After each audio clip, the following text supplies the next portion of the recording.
এটা না কখনো একটা ওই আমরা মনে করতে পারি যে অমুকে অমুক বড় চাকরি করে, অমুক পজিশনে আছে, কোনো কর্পোরেট হাউসের একদম টপ মোস্ট পজিশনে আছে, সে বুঝি আমার থেকে বড়। আর আমি তো শুধুই ছেলে মানুষ করি, রান্না করি, বান্না করি, আমার কোনো স্টেটাসই নেই। কিন্তু একটু দৃষ্টিভঙ্গি যদি বদলানো যায় তাহলে বুঝতে পারবো যে আমরা কর্পোরেট সেক্টরে যে টপমোস্ট পজিশনে আছে তার থেকে আমরা অনেক বড় জায়গায় আছি, আমাদের স্টেটাস আরো অনেক বেশি। কিরকম সেটা আমি একটু বলি, দৃষ্টিভঙ্গিটা বদলালেই সেটা পাওয়া সম্ভব। আমরা আজকে বাইরে বেরিয়ে পড়েছি, মনে করেছি যে আমরা শুধু আয়া নই ছেলে মানুষ করবো, আমরা শুধু মানে কাজের লোক নই যে কাপড় কাচবো, বাসন মাজবো সংসারে।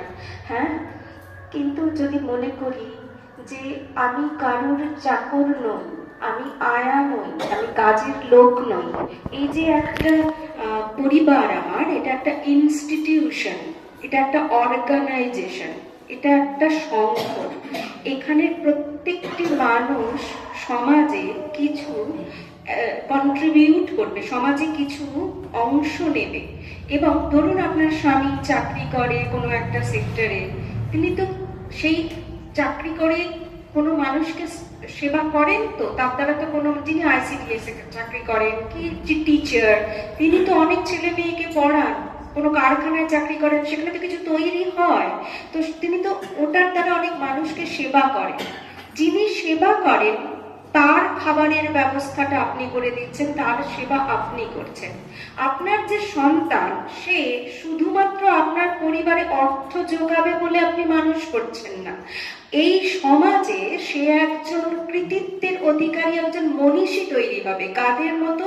রামমোহন রায়ের মতো, বিদ্যাসাগরের মতো, স্বামী বিবেকানন্দ, যাদের কথা আমরা ইতিহাসে পড়ে থাকি, তাদের মতন একজন তৈরি হবে। সেই দায়িত্ব আমাদের কাঁধে। তাহলে বলুন তো, কর্পোরেট হাউসে একটা প্রজেক্ট তৈরি করার থেকে আপনার সন্তান, আপনার পরিবার কি আপনার কাছে অনেক বিরাট প্রজেক্ট নয়? আপনি কি একজন মালকিন নয়, যিনি একজন মনীষী দিতে চলেছেন সমাজকে, দেশকে, পৃথিবীকে? তাহলে কি আপনি কারোর চাকরি করছেন? আপনি একটা বিরাট মহৎ কাজ করছেন। এই যখন একটা দৃষ্টিভঙ্গি হবে, তখন আপনার মধ্যে একটা প্রেরণা জাগবে যে আমার সন্তানকে আমি ক্ষুদ্র দৃষ্টিভঙ্গি দিয়ে, ক্ষুদ্র জিনিস দিয়ে মানুষ করব না।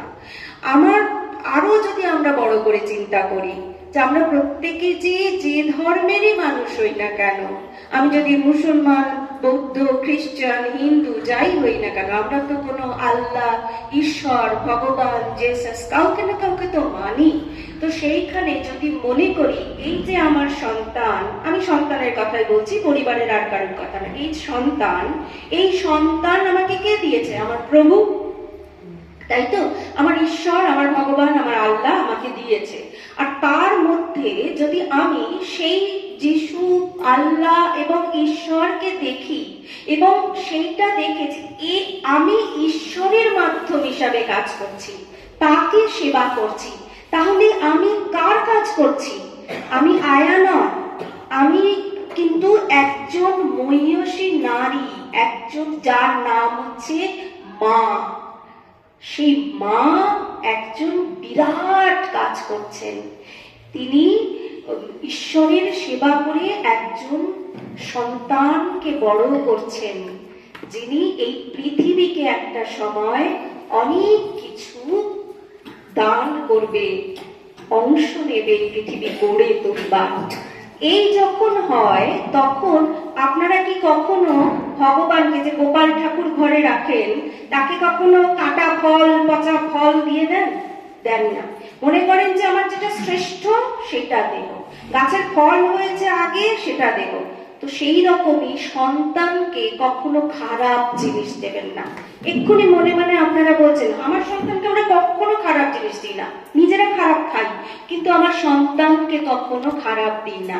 আমি জিনিসের কথাই শুধু বলছি না, আমি জানি, আমি মানে বেট রাখতে পারি যে আপনারা নিজেরা খেয়ে না খেয়ে আপনার সন্তানকে শ্রেষ্ঠ খাবারটুকুই তুলে দেন, আপনারা তাকে নিজে না করুন, তার জন্য খুব ভালো যেটা ট্রেন্ড সেরকম জামা কাপড় কিনে দেবার চেষ্টা করেন, এ বিষয়ে কোনো সন্দেহ নেই। কিন্তু সমাজের চেহারা দেখুন, এমনি করেও কেন ছেলে মেয়ে এইরকম, কেউ ধর্ষক হচ্ছে, কেউ ক্রিমিনাল মাইন্ড হয়ে যাচ্ছে, কেউ অপরাধী হচ্ছে, চোর হচ্ছে, কিছুকাল পরে লেখাপড়া করছে না, বাপ মাকে দেখছে না।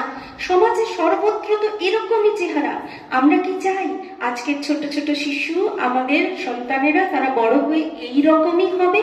কিন্তু হতে পারে, সম্ভাবনা আছে। তাহলে সেই জন্যে এই যখন দেবার কথা বলছি, শ্রেষ্ঠ জিনিসটি সেটি হচ্ছে আমার আত্মজ। মায়েরাই এখানে রয়েছেন, কোনো দুঃখ ব্যাপার যে এখানে কোনো বাবা নেই। হ্যাঁ, তো বাবারা থাকলে ভালো হতো, যাই হোক, তবু আমরা মায়েরা কিন্তু আত্মজকে তৈরি করি। কোনো পুরুষের ক্ষমতা নেই যে সে গর্ভ ধারণ করে। তো আমাদের শুধু শরীর থেকে রক্ত মাংস নয়, তারা আমাদের চিন্তাগুলোকেও গ্রহণ করে একটি শিশু কিন্তু জন্মগ্রহণ করে। আমার শ্রেষ্ঠ দেওয়া মানে আমার অন্তরের শ্রেষ্ঠটুকু তাকে দান করা। সেটা কিরকম ভাবে? আমি যেরকম চিন্তা করব, আমার সন্তানের মধ্যে সংস্কার সেই রকম কিছু কিছু যাবে। আমি খুব হিংসুক, আমি অন্যের কারোর ভালো বলে দেখতে পারিনি, আমার কি যাই থাকুক তবু মনে হয় অপরের জিনিসটা অনেক ভালো, আমার কাছে আমারটাই খারাপ। অন্যের শ্রীবৃদ্ধি দেখলে আমার গা জ্বালা জ্বালা করে। এই যে জিনিসগুলো, হিংসা, দ্বেষ, রাগ, প্রচন্ড প্রচন্ড স্বামী স্ত্রীর মধ্যে ঝগড়া, এখন কমন ফ্যাক্টর, এইগুলো যখন হয় না, তখন শরীরে একটা চেঞ্জ আসে। আর এই চেঞ্জ, যে সমস্ত সিক্রিয়েশন হয়, রস, হরমোন, আরো অনেক কিছু, যেগুলোর দ্বারা আমার শিশু দূষিত হয়ে পড়ে, চিন্তায় দূষিত হয়ে পড়ে। আমরা চাই কি যে আমার শিশুকে ওই রকম একটা তৈরি করতে, তাই নয়, যা হয়েছে হয়েছে, এখন তো শিশু জন্মে গিয়েছে। তাহলে শিশুর সামনে কখনো দাম্পত্য কলহই শুধু নয়, কখনো পরিবারের কারোর সঙ্গে বা পাড়াপড়শি কারোর সঙ্গে কখনো ঝগড়া করব না, এইরকম একটা মানে প্রতিজ্ঞা করতে হবে। কেন করব? কারণ আমি সন্তানকে বিরাট ভাবে মানুষ করতে চাইছি। সে শুধু আমায় অর্থ দেবে বলে না, এক সময় ইনকাম করে, এ যদি করি, ঘরে ঘরে দেখছি কেউ করছে না, বড় হয়ে যে যার নিজের কাজটাই দেখছে। কিন্তু আমি দেশের জন্য, জগতের জন্য যখন একটা নৈবেদ্য তৈরি করছি দান করব বলে, জগৎকে যে দেখবে বলে ঠিক করছি, সে কি আমায় দেখবে না? আমি কি জগতের থেকে আলাদা? তা নিশ্চয়ই নয়। তাহলে ভালো কোনটা? শুধু বড় হয়ে আমারটা দেখবে এরকম চিন্তা করা, নাকি চিন্তা করা জগতের দেশের জন্য আমি তাকে দান করব, এই চিন্তা করা। এটা প্রথম পয়েন্ট। দ্বিতীয় পয়েন্ট হচ্ছে, আমরা যে বললাম ঝগড়ার কথা, আমরা বললাম আরো অনেক কিছু আছে, লোভ না করার কথা বললাম, আমি বললাম যে অন্যের শ্রীবৃদ্ধি দেখে গা জ্বালা জ্বালা করা, এগুলো এতে তৈরি হয় কি, শিশু ওগুলো শিখে যায়। সে চিন্তা করে আমারও তাহলে মা চাইছে, বাবা চাইছে, তার নিজেরটুকু ভালো হোক। এই যে স্বার্থ চিন্তা করছে, শিশুও মনে করছে আমার ভালো কিসে হবে, আমি শুধু সেইটাই করব। কাল তার ভালোর মধ্যে কিন্তু বাবাও থাকবে না, মাও থাকবে না। তাহলে আমাদের করা কি উচিত? যে শিশুর সামনে যখন দেখাবো আমি নিজে একজন মহৎ চিন্তা করব, সকলের, পরিবারের সকলের জন্য চিন্তা করব, পড়শিদের জন্য চিন্তা করব, আমার শিশু সেইটা দেখতে দেখতে বড় হবে। সে বড় হয়ে সকলের জন্য চিন্তা করতে শিখবে। সেই সকলের চিন্তার মধ্যে তার বাবাও থাকবে, তার মাও থাকবে। তখন যেমন বিদ্যাসাগর মশাইয়ের ছিল, ঠিক সেই রকম তিনি তার মায়ের জন্য শাল বস্ত্র নিয়ে গিয়েছেন। মা বলেছে শুধু আমার নয়, আমার গ্রামের প্রতিবেশীদেরও দিতে হবে। তখন তিনি সকলের জন্য, সেই গ্রামের সকলের জন্য নিয়ে এলেন। তিনি শিখলেন মায়ের থেকে প্রথম যে আমার সকলের জন্য চিন্তা করা উচিত। আমার মা শুধু আমার মা নয়, এই গ্রামের যত মা সকলে আমার মা। একটা সময় দেশের সকল মেয়ে তার মা হয়ে গেল। তিনি কারোর দিকে কখনো অপর বা অপরের মা বলে চিন্তা করেননি। এমনি করে কত ভালোবাসা ভেসে গেলেন বলুন তো। তার মধ্যে তার মা, তার বাড়ির লোক, তার আত্মীয় স্বজন সবাই ছিল। ঠিক এইরকম একটা মহৎ চিন্তা ভাবনা দিয়ে আমার সন্তানকে আমরা বড় করে তুলব। আর সেটা যদি হয়ে যায়, আমি আমার নিজের চিন্তাধারা খুব সুন্দর, পবিত্র, আমার সন্তানও পবিত্র হয়েছে, তাহলে এই সংসারে কখনো কি কোনো সন্তান, সে যদি, আমি ছেলে সন্তানের কথাই বলছি, তার যে দৃষ্টিভঙ্গি হবে সেটা মাকে এত সম্মান করবে, এত সমীহ করবে, সে কি আর কখনো অন্যের বাড়ির মেয়েকে, মহিলাদেরকে বড় হয়ে অসম্মানের দৃষ্টিতে দেখবে? কখনো দেখবে না। আপনারা তো ছত্রপতি শিবাজির নাম জানেন, ছেলেদেরকে পড়ান।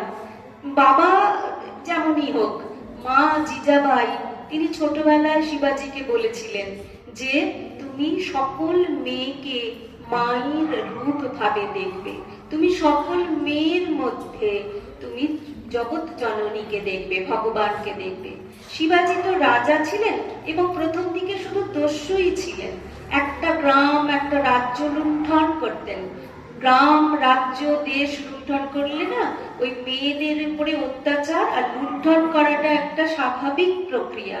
শিবাজি কোনো মহিলাকে যাতে অসম্মান করা না হয় সেটা সৈন্যদের খুব কড়া করে বলে দিয়েছিলেন।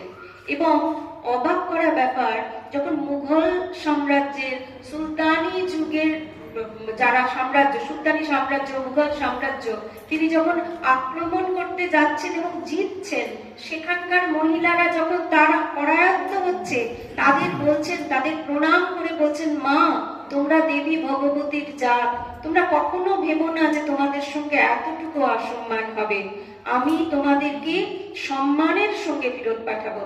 সেই মুঘল দরবারে ফিরে গেল সেই রাজমহিষীরা, মানে সম্রাটের স্ত্রী, মা, বোন, মেয়ে, তারা সব ফিরে যাচ্ছে। চোখের জলে তারা যেতে যেতে বলছে যে আমি, এই যে আমাকে এরকম করেছে, এত সম্মান দিয়েছে, তার মানে সে সর্বত্র জয়ী হোক, এটা চাইলে তো নিজের ছেলের পরাজয় বলা হয়, তা সেটা আমি ঠাকুরের কাছে, মানে আল্লাহর কাছে চাইছি না, কিন্তু তার যাতে মঙ্গল হয় এ প্রার্থনা আমি অবশ্যই করব এবং সারা জীবন প্রতিটি ইবাদতে আমি আল্লাহর কাছে বলবো। এই কথা সত্য কথা, এই কথা ইতিহাসে লেখা আছে। এই যে মানুষ, মানে মাদেরকে, মহিলাদেরকে সম্মানের দৃষ্টিতে দেখা কে শেখালো? ওই ছোট্টবেলায় মায়ের একটা কথা। জিজাবাই কিন্তু মানেননি, ধরেননি। এই জন্যে প্রথম কথা হচ্ছে, আমরা নিজেরা যদি ভালো হই, আমাদের সন্তানের মধ্যে সেই সৎ সংস্কার গুলো তৈরি হবে। তখন তো কাকু যেটা বললেন, খুব মারধর করবার ব্যাপারই নেই, মারধর করবার দরকারই হবে না। তাকে বললে শুনবে। যদি সে ছোট থেকে দেখে তার মা, তার দাদু ঠাকুমা কিছু বললে বিনা বাক্য ব্যয়ে সেটা করছে, সে জানবে, সে বুঝে যাবে এবং সেটা তার সংস্কার তৈরি হবে যে কেউ বড়রা কিছু বললে সেটা শুনতে হয়। কেন না, বাবা মা কেন করছে?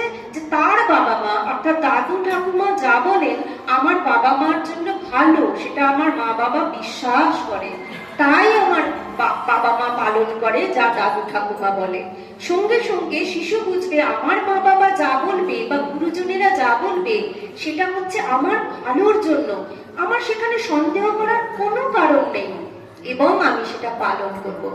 এই যে একটা তৈরি হবে না স্বাভাবিক একটা প্রক্রিয়া, তখন লেখাপড়া করতে বললেও সে হয়তো বলতে পারে, মা আজ আমার ভাল লাগছে না, আজ আমি একটু পরে করি, কিন্তু সে বলবে না না আমি করবো না। আরেকটা জিনিস, বাড়ির সন্তান যদি দেখে তার মা আর সকলে তারা সমানে টিভি দেখছে বা গল্প করছে এবং সেগুলো অকথা কুকথা গল্প, বড় নিন্দা বড় চর্চার গল্প, তাহলে চিন্তা করে দেখুন সেই শিশু কোনটার দিকে তার আকর্ষণ হবে?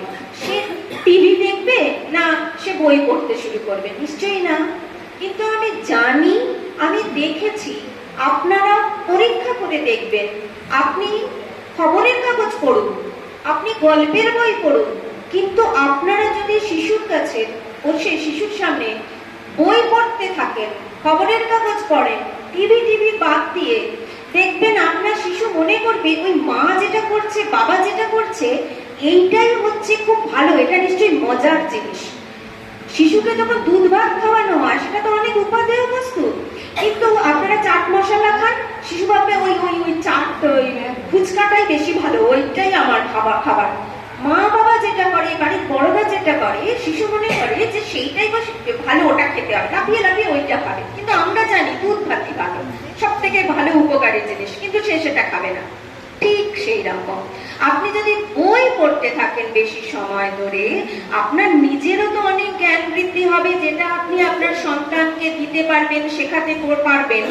দ্বিতীয় কথা, যে আপনার বই পড়া থেকে ছেলে ভাববে, তার বিশ্বাস হবে, আমি যদি মা ওটা করছে, বাবা এটা করছে, সবসময় করছে, মানে এটার মধ্যে মজা বেশি, এটার মধ্যে মজা বেশি, সে তখন ওই মজার জিনিসটাকেই পড়তে চাইবে বেশি করে। তাহলে কি আপনাকে আর আলাদা করে বলতে হবে, ওরে গোপাল পড়তে বস, কেন তুই বসছিস না, কেন তুই দুষ্টু, এত পরিশ্রম করবার দরকার হবে? মারবার কি দরকার হবে? হবে না।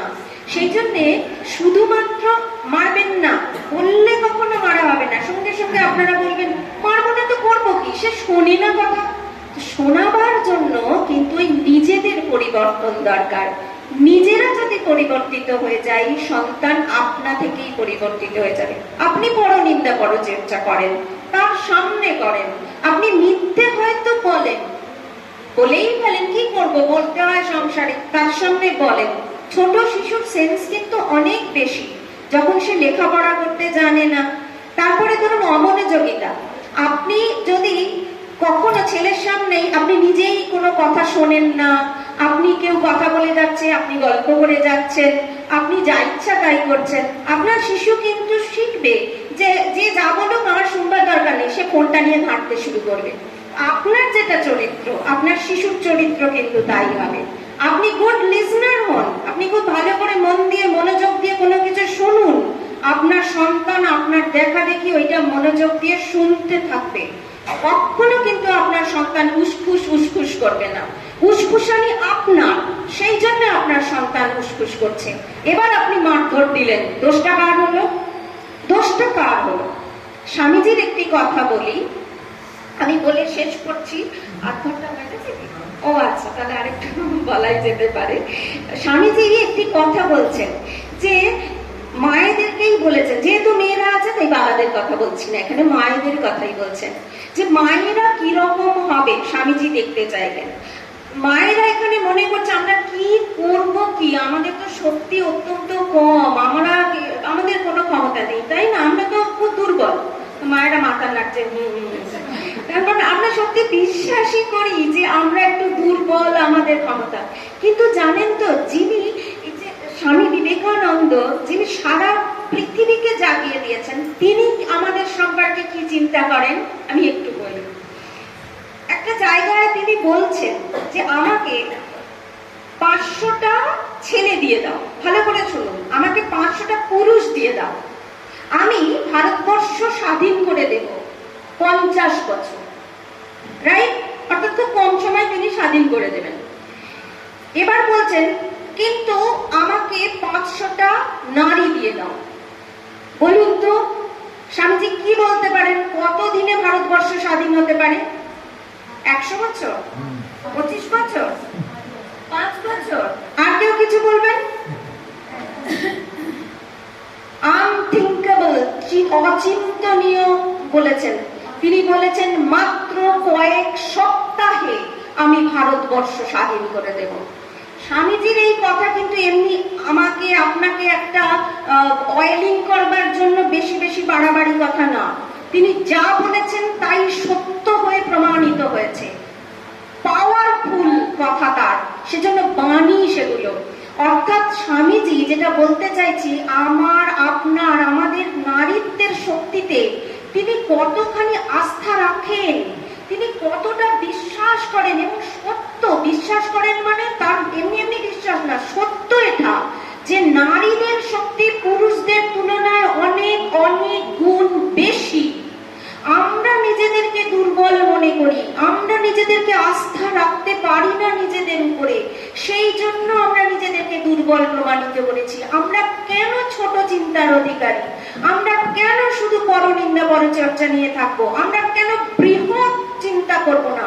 আমরা কেন ভাববো না ছোট থেকে যে আমি একটি মনীষী তৈরি করেছি, আমি একজন মনীষীর মা, আমি রাম শ্যাম যদু মধু গোপালের মা নই, আমি একজন বিদ্যাসাগরের মা, রামমোহনের মা, আমি একজন নিবেদিতার মা, স্বামী বিবেকানন্দের মা।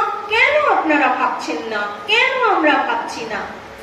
সেজন্য নিজেদের শক্তিতে চরম আস্থা রাখুন, নিজেদেরকে বিরাট দেখুন, নিজেদের কাজকর্মকে অনেক বৃহৎ মহৎ করে চিন্তা ভাবনা করতে শিখুন।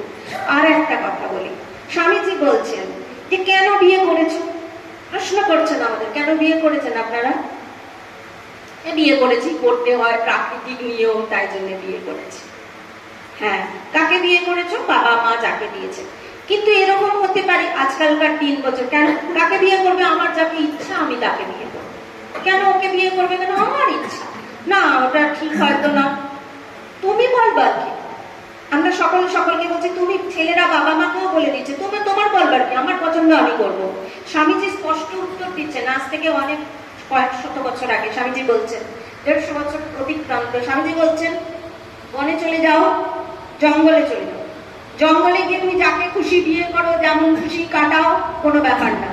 সমাজে যখন থাকবে তোমার জন্ম, তোমার বিয়ে, সবকিছু সমাজের জন্য, তোমার নিজের জন্য না।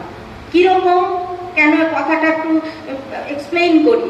কিরকম? স্বামীজি বলছেন যে তুমি যে বিয়ে করলে, সমাজ উৎসাহিত হয়ে উঠেছে। কেন না সে কিছু পাবে।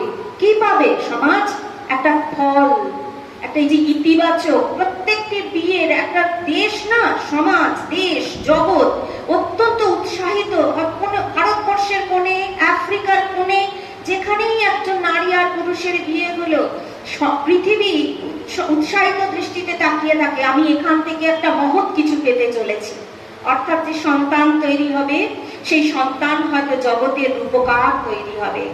এবার তার জন্য স্বামীজি কি বলছেন যে তোমরা পবিত্রভাবে কি সন্তান কামনা করেছো?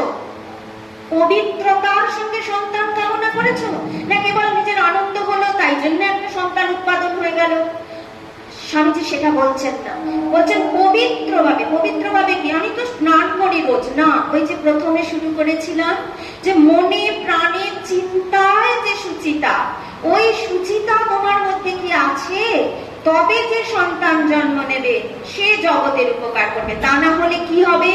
স্বামীজি পরিষ্কার ভাবে গোটা গোটা করে বলে গেছেন, হবে সে ঘর জ্বালানি, অর্থাৎ বাবা মাকে দেখবে না, আলাদা হয়ে যাবে। এরকম আমার জানা আছে, বাবা মার থেকে তুচ্ছ কথা আলাদা হয়ে গেছে, কোনোদিন আসেনি, বাবা মারা গেছে তবু এসে দাঁড়ায়নি, মায়ের বিধবা মায়ের থেকে সম্পত্তির ভাগ নিয়ে মাকে রাস্তায় বার করে দিয়ে চলে গেছে। এরকম ঘটনা আমি জানি, শুধু নয় আপনারাও জানেন। এই রকম সন্তান তৈরি হবে, স্বামীজি 100 বছর আগে বলে গেছেন। আর কি রকম হবে? অত্যাচারী, নিপীড়ক, তারপরে হচ্ছে ক্রিমিনাল মাইন্ডেড, অপরাধী, সমাজের যত রকম অসামাজিক, এই সমস্ত কথা একটিও আমার বানানো না, আপনারা পড়বেন, লেখা আছে। বিশ্বাস করুন, স্বামীজি এই কথা বলে গেছে। তাহলে আজকের যে সমাজ, যে আমরা ভয়ে আছি যে আমাদের ছেলে মেয়ে রামশ্যাম যদুমধু কালকে ওই রকম ক্রিমিনাল, ধর্ষক, এইসব জায়গায় চলে যাবে না তো, আমাকে দূর করে দেবে না তো ঘর থেকে, সে তার নিজের স্বার্থ চিন্তা করে তার বউ এসে গেলেই আমাকে আর দেখবে না, বৃদ্ধাশ্রমে পাঠিয়ে দেবে, এরকম হবে না তো? একটা চিন্তা সকলেরই তো দেখছি, এরকম হবে না তো?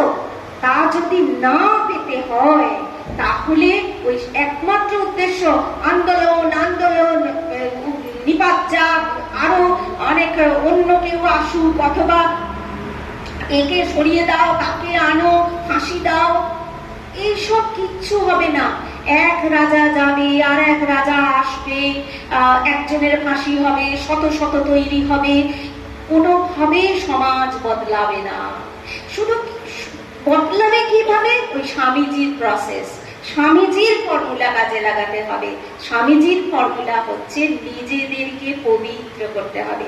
এই বইতে আমি যে দেখছিলাম, এক দক্ষিণ এশিয়ার একজন বাচ্চা মেয়ে বলছে, হ্যাঁ, এটা এসবের কোনো প্রয়োজনীয়তা হবে না। এক মেয়ে বলছে যে আমার মা যখন আমাকে মারে, আমার বাবা যখন আমাকে শাসন করে, আমার মনে হয় যে তারা না আমার কেউ না, আমার বাবা না, আমার মা না, আমার কেউ না, তারা আমাকে এমন ভাবে মারে। আমরা মনে করি মানুষ হয়ে যাবে, আরে নিজেরা তো আগে মানুষ হই। সেই বাচ্চাটার মনে কিন্তু বাবা মার প্রতি একটা ঘৃণা তৈরি হয়ে গেল। আমি ছোট্ট উদাহরণ দিই, একদম মানে এই বাস্তব জীবনে আমার পরিচিত মহল থেকে উদাহরণ দিচ্ছি। বাবা মা সাউথ পয়েন্টে পড়িয়েছে, বড় লোক, আমার ছেলে তা ভালো জামা কাপড়, ভালো খাওয়া দাওয়া, তারপর হচ্ছে যে টিচার, সবকিছু একদম বেস্ট কোয়ালিটির দিয়েছে। বাইরে বেশি বেরোতে দিত না, অন্য বন্ধুদের সঙ্গে মিশলে পরে খারাপ হয়ে যাবে, তা কত রকম রেস্ট্রিকশন করেছিল। কেন? ছেলে ভালো হবে, ছেলে দারুণ হবে। ছেলে ভালো হলো, ছেলে দারুণ হলো, কিন্তু কিন্তু কি হলো? কে করলো? বাবা মা। কিন্তু যখন সে প্রথম চাকরির ইন্টারভিউ দিতে গেল, দুটো চাকরি পেল। প্রথম চাকরিতে হচ্ছে তাকে কম মাইনে কিন্তু বাইরে যেতে হবে, বিদেশে না, বিদেশের তো কথা বলছি না, মানে এই স্টেটের বাইরে যেতে হবে, অন্য স্টেটে যেতে হবে, ঠিক আছে। আর একটা চাকরি ছিল যেটা এই কলকাতার মধ্যেই পাবে, কিন্তু তাদের মাইনেটা এই কলকাতার মধ্যেই থাকবে এবং মাইনেটাও বেশি। তো কোনটা বেশি লোভনীয়? কলকাতার মধ্যেই অর্থাৎ ঘরে থাকবে এবং মাইনে বেশি, এটাই নেওয়া উচিত। তো সে ছেলে বলল, না, আমি বাইরেই চলে যাব এবং কম মাইনেতেও চলে যাব। কেন বলুন তো? সে তার একমাত্র ছেলে, কোনো বোন নেই, কেউ নেই। বাবা মার প্রতি তার এত বিতৃষ্ণা জন্মেছে যে সে বাবা মার থেকে নিজেকে দূরে সরিয়ে নিতে চায়। ফার্স্ট চান্সে সে বাবা মার থেকে সরে গেল। আজও বাবা মা জীবন্ত আছে, লাঠি টুকে টুকে চলে। ছেলে মেয়ে এখন এই ছেলে বৌমা নাতি পুতি এখন এই কলকাতাতেই থাকে। এই গড়িয়া নরেন্দ্রপুরের কাছে বিরাট একটা কমপ্লেক্সে তারা বাড়ি কিনেছে কয়েক লাখ টাকা দিয়ে, আর উষার কাছে, মানে কিছু সময়ের ব্যবধানে সেখানে বুড়ো বাবা মা, অথর্ব বাবা মা থাকে, কিন্তু সে বাবা মার সঙ্গে থাকে না। তো মেরে ধরে কিচ্ছু হবে না, কিচ্ছু হবে না। সম্মান দিতে হবে। একটা আমার যে সম্মান, আমি দাবি করি তো সমাজ থেকে আমার মনটা কুণ্ঠিত হয়ে যায়, আহত হয়ে। আমার স্বামীর কাছ থেকে যখন আমি খারাপ ব্যবহার পাই, আমার শ্বশুর বাড়ির কারণ থেকে যখন খারাপ ব্যবহার পাই, সমাজে যখন খারাপ ব্যবহার পাই, কর্মক্ষেত্রে যখন খারাপ ব্যবহার পাই, কেউ আমাকে অসম্মান করে, তখন আমার কষ্ট হয়। কেন? আমি কি মানুষ না? আমাকে কেন আঘাত করবে, অপমান করবে? মনে রাখবেন, সাইকোলজি বলছে আজকে এই সমস্ত অনুষ্ঠান কেন? এই কারণে আমরা শিশুদের মনে করি ওরা আর কি, ওদের পুতুলের মতন আমরা মনে করি, কিন্তু সেই যুগ চলে গেছে। ওই চিন্তা ভাবনা বদলাতে হবে। একটা ছোট্ট শিশুর মধ্যেও মান সম্মানের চিন্তা কিন্তু আছে। আপনি যতটা সম্মান চান, একটা শিশুও কিন্তু আপনার থেকে ঠিক সেই সম্মান চায়। আর আমরা ছোট্ট থেকে জানি তুমি সম্মান করলে তবে সম্মান পাবে। এটা শুধুমাত্র আমাদের বড়দের জন্য না, এটা শিশুর ক্ষেত্রেও। আপনি একজন শিশুকে তুমি বলে ধীর স্থির ভাবে সম্মানের সঙ্গে, এই শোনো, এটা তুমি করো, দেখবেন সে।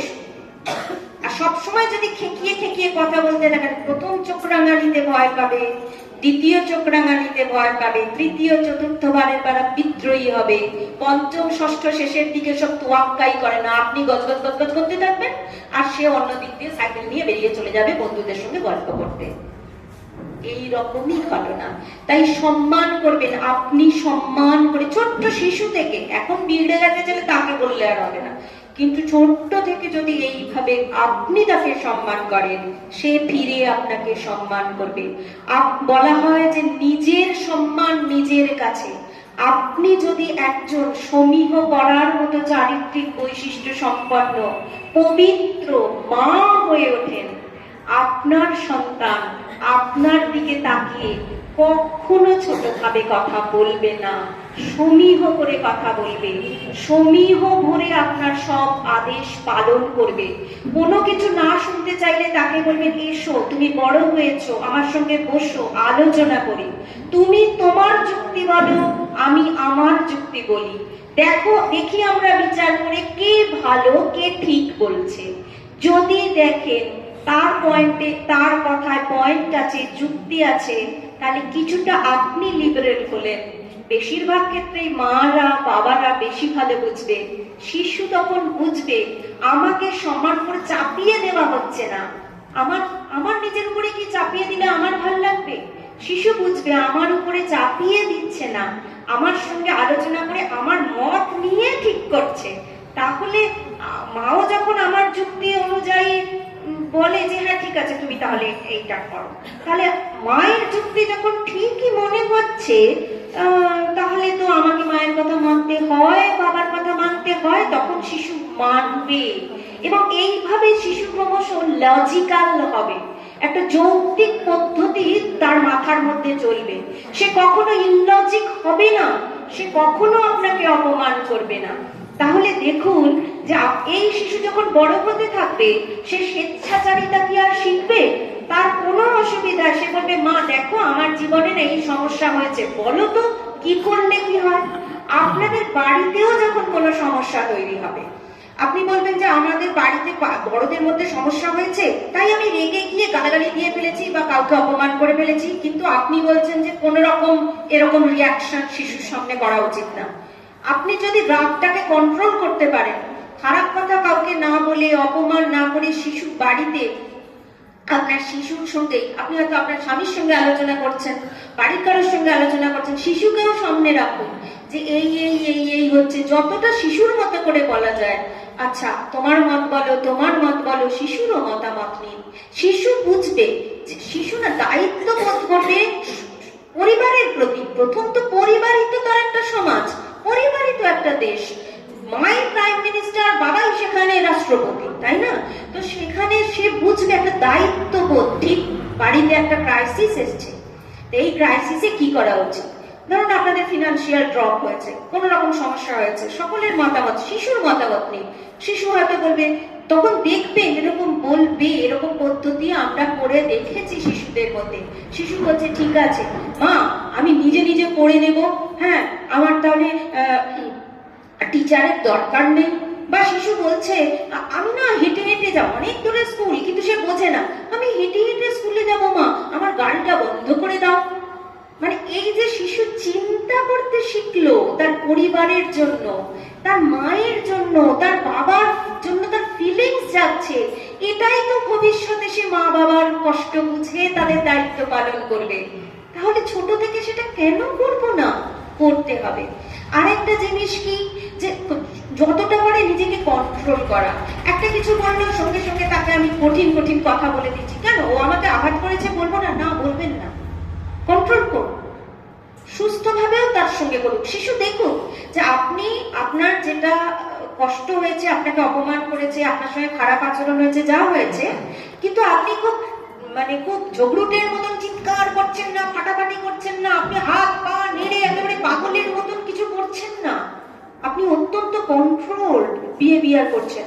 আপনি তার সঙ্গে তাকে বোঝাবার চেষ্টা করেছেন যে করেছে, তারপর তাকে ভালো যখন শান্ত হয়েছে সে তাকে গিয়া বলবার চেষ্টা করেছেন, তারপর আপনার বুদ্ধিমতো মীমাংসা করেছেন। শিশু বুঝলো যে কখনো রাগ টাগ অভিমান চিৎকার চেঁচামেচি লাফালাফি করে মারামারি করে কোনো সমস্যার সমাধান হয় না। সে স্কুলেও করবে না, সে বাড়িতেও তো করবে না, সমাজেও কখনো বড় হয়ে সে করবে না। তাহলে আপনার সন্তান তো একটা সুন্দর সন্তান তৈরি হবে।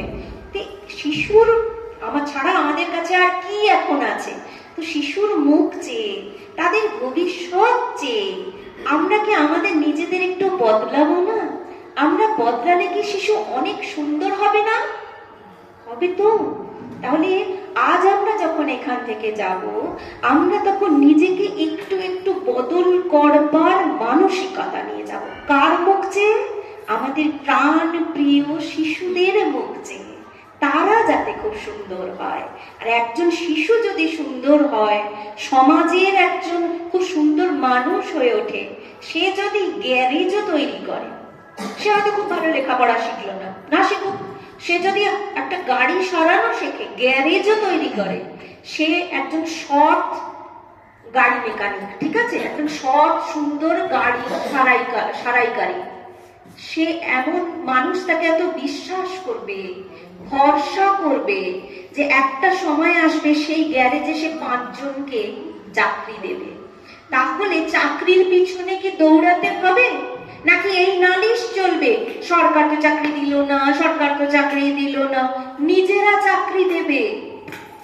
তাও সে ছেলে সন্তান হোক আর মেয়ে সন্তান হোক, আজকের দিনে এইটি আবার যেন কখনো না আসে। আমরা এখানে মায়েরা বসে আছি, তাই মায়েদের কাছে আমি এটা বলছি, স্বামীজি যখন বলছেন আমাদের মধ্যে পুরুষের থেকেও এত বেশি অভূতপূর্ব শক্তি রয়েছে, আমরা সেটা বিশ্বাস করি, তাহলে আমরা আমাদের সন্তানদের ক্ষেত্রে কি ছেলে সন্তান আর মেয়ে সন্তানের মধ্যে পার্থক্য করব না? কেন করব না? মেয়েদের বেশি প্রায়োরিটি কেন দেব? কেন কি মেয়েদের মধ্যে শক্তি, জগৎ বদলানোর শক্তি অনেক বেশি থাকে, অনেক বেশি থাকে। আরেকটা কথা এই স্টেজ থেকে বলে যাচ্ছি মায়েদের কাছে, সেটা হচ্ছে যে আপনি ধরুন খানিকটা সম্পত্তির মালিক, একটা বাড়ি, একটা পুকুর, আপনার স্বামী হয়তো মাস গেলে 50,000 টাকা মাইনে পায়, আপনার একটি সন্তান। আপনি যদি, আপনাদের কেন বলছি, আপনারা হয়তো সেটেল অনেকেই আছেন, কিন্তু আপনারা বলবেন এগুলো, এই যুক্তিতে বলবেন, আপনার যদি একটি সন্তান হয়, আপনার ওই বাড়ি এবং আপনার পুকুর, আপনার যা যা আছে অ্যাসেট, ব্যাংক ব্যালেন্স, ওই একটি সন্তানই কিন্তু তার উত্তরাধিকারী হবে। আপনি যদি 2 বা 3, আমার মেয়ে হয়ে গেছে, আরো মেয়ে নিচ্ছি, এখনো কি একটা ছেলে হবে, এই ধরনের যদি মানসিকতা রাখি, বা একটা ছেলে আরো একটা মেয়ে আরো একটা, আপনার ওই একটা বাড়ি 3 ভাগ হলো, 4 ভাগ হলো, 5 ভাগ হলো, আপনার ইনকাম তো বাড়ছে না, তো আপনার ব্যাংক ব্যালেন্স 3 ভাগ, 4 ভাগ, 2 ভাগ, 5 ভাগ হতে থাকবে। তাহলে আপনার শ্রী বৃদ্ধি হবে না শ্রী ধীরে ধীরে কমবে? হিসাব করবেন। আমি আজকের দিনে কেন এই কথা বলছি, এটা সর্বত্র, আমাদের ওখানে বাড়িতে বুঝিয়ে পারা যায়নি, একটি বাচ্চা আছে, একটি ছেলে বাচ্চা আছে, তার বাপের বাড়ি থেকে তাদের বলা হচ্ছে 1 পাঁচ কি যেন বলে, একটা 1 পয়সা নয় কি যেন বলে, 1 টাকা নয়, এই সমস্ত আজগুবি কথা আজকের দিনেও চলছে। বি অ্যালার্ট, মায়েরা আছেন বলে আমি বলছি, সর্বত্র বলি আমি এই কথা। কেন কি আমার ভারী ভরসা, আপনারা বুঝবেন, আর আপনারা গিয়ে গ্রামে গ্রামে এই বার্তা দেবেন, এগুলো বোঝাবেন, তাতে যদি মায়েরা বোঝে। সেই বাপের বাড়ি থেকে বলছে, ক্রমশ বাবা বলছে, শ্বশুর বাড়ি বলছে যে না, নিও না, তোমার একটা সন্তানকে খুব বড় লোকের বাড়িতে কাজ করে, তো ঠাকুমা, আর চাইছে যে আমার ছেলেরা খুব ভালো মানুষ হোক, কিন্তু ছেলেরা গ্র্যাজুয়েট হয়েছে, কেউ আবার সেটা হয়নি, কিন্তু তার যে ছেলে, তারা চাইছে এবার তো আমাদের ফ্যামিলিতে একটু সুসার হোক, ভালো হোক, আমরা বলতে পারি সারা জীবন খেটে গেলাম। তাদের বৌমাদের বাপের বাড়ি থেকে বলছে তোর শাশুড়ি ভারী দুষ্টু, তো একটা মাত্র ছেলে নিতে বলে, কেন 2টো করে ছেলে নে, তুই কনসিভ কর। তার দেখা দেখি তার ছোট বউ বলে ওর 2টো বাচ্চা হবে, তাহলে ও সম্পত্তির বেশিরভাগ পেয়ে যাবে, আমার একখানা মেয়ে, ও তো চলে যাবে, ভাগ হবে না, আমি আরো একটা বাচ্চা নেব। কম্পিটিশন লেগে গিয়েছে। কখনো কোনো যুক্তিতেই কিন্তু নিজেদের শ্রীহানি করতে দেবেন না, কোনো যুক্তিতেই যেন আর এই সমস্ত কিছু না হয়, সেটা আপনারা দেখবেন। যারা গুরুজন এখানে রয়েছেন, তারা পাড়ার ছোট ছোট মেয়েদের বলবেন। আর একটা জিনিস আমি বলছি, এখন একটা পাত্রী খুঁজছিল একজন ছেলে, খুব খেটে ইনকাম করে নিজের বাড়ি করেছে, রেলিং দিয়ে খুব সুন্দর বাড়ি করেছে, জমি জায়গা কিনেছে, চাষ হয়, সারা বছরের ধান হয়, 40 বছর বয়স হয়ে গেছে, 38-40 বছর বয়স হয়ে গেছে, পাত্রী খুঁজছে, পাত্রী পাচ্ছে না। কেন? 20-22 বছরেরও মেয়ে এখন পাওয়া যাচ্ছে না, সব 18, তারও কমে, 14, 15, 16, 17